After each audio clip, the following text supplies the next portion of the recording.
As a species, humans have mastered energy to the level where it is, for all practical purposes, completely abundant.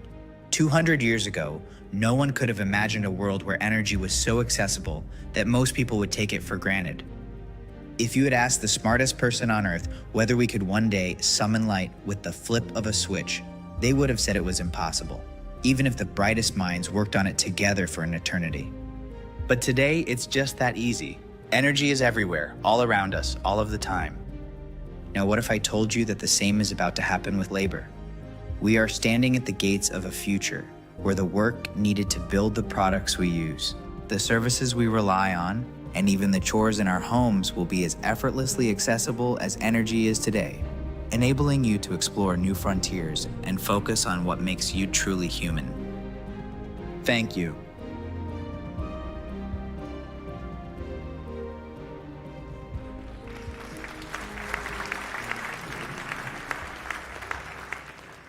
Thank you, Neo.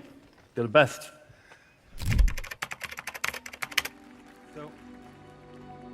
I spent the last decade of my life working on building humanoid robots like Neo. Robots that will hopefully soon be able to do almost anything that we could imagine. Now, whether this is helping you with the dishes, helping you do your laundry, or whether this is helping your aging grandma, there's never really been a time better for robots. They can solve things that we cannot do today. They can give us back things like time. We can start towards lifting humanity out of this constant battle over scarcity of resources and create a world where everyone has what they need. And I think that will, to some extent, actually redefine what it means to be human. But this is changing. The robots, they're actually here. And when I say here, I don't necessarily mean in videos. They're actually here in our homes. At least if you work at 1X, where I work, where we now have them in quite a few homes throughout the company.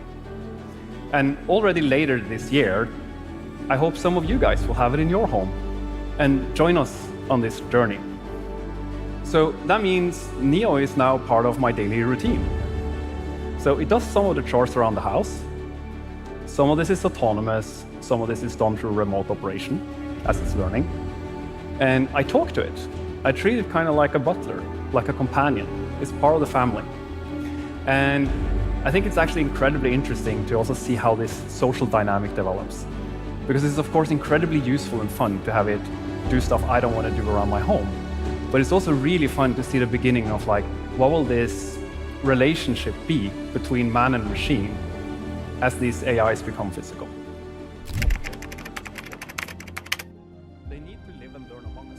We actually need to take these machines and we need to adopt them. We need to put them into our society and let them learn just as we do. How do we find this kind of like internet level diversity of information for our robots? Well, we come to the conclusion that this is probably the home. So in 2023, we brought our robots home. And I had Eve in my house for quite a while, and it was, of course, doing the standard things like emptying the dishwasher, but also bringing me a cup of tea when I was enjoying playing board games with my friends or serving cupcakes at my daughter's birthday party. And pretty quickly, it actually became quite clear that this hypothesis actually was the ground truth. The home is this incredible diverse source of data that lets us continue to progress intelligence. So we thought originally that it was going to be this, but actually it was this. And let me show you guys now how this actually works in practice.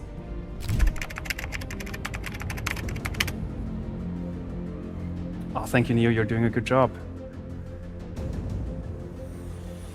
It's a bit noisy, but hopefully you can still hear me.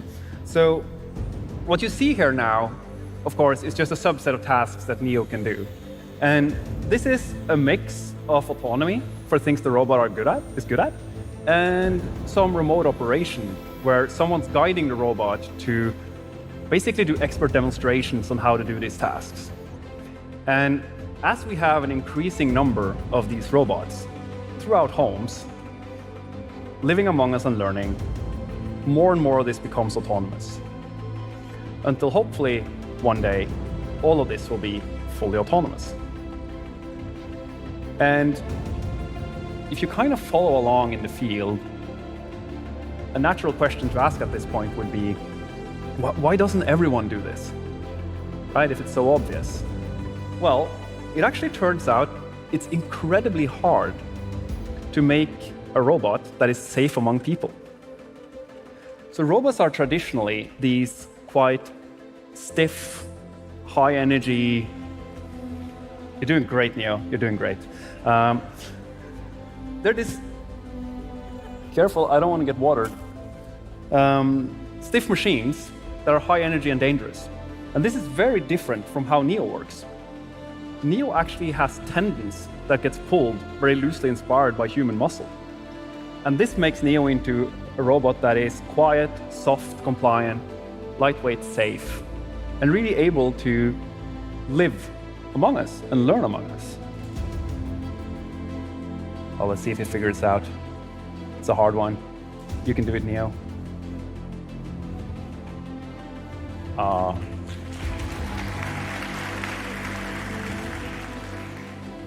I said it, he's the best, right?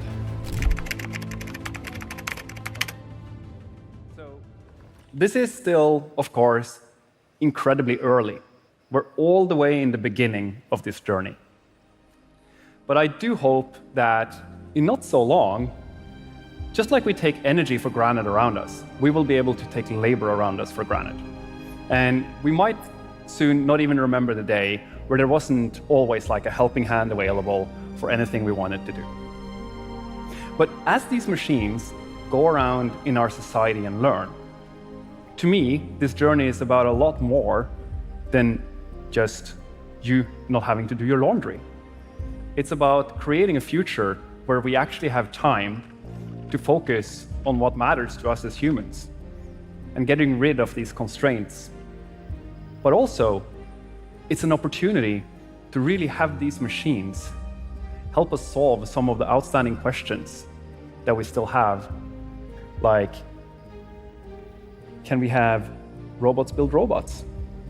Can we have robots build data centers to progress AI? Can we have robots that build chip fabs to help us accelerate adoption of AI? And I think it's getting pretty clear that we can have all of these things. But it goes even further than that. I hope we can get a future where we have humanoid robots like Neo that is actually building particle accelerators, that is building labs. We will have millions of robots around in the world doing high-quality, repetitive experiments in labs and helping us progress science at a pace that we have never seen before. And I hope that in the future, through this kind of like a symbiosis between man and machine, we can start trying to answer some of the remaining big unanswered questions about the universe and our role here. And I think if we can do that, that will to some extent redefine what it means to be human. Thank you.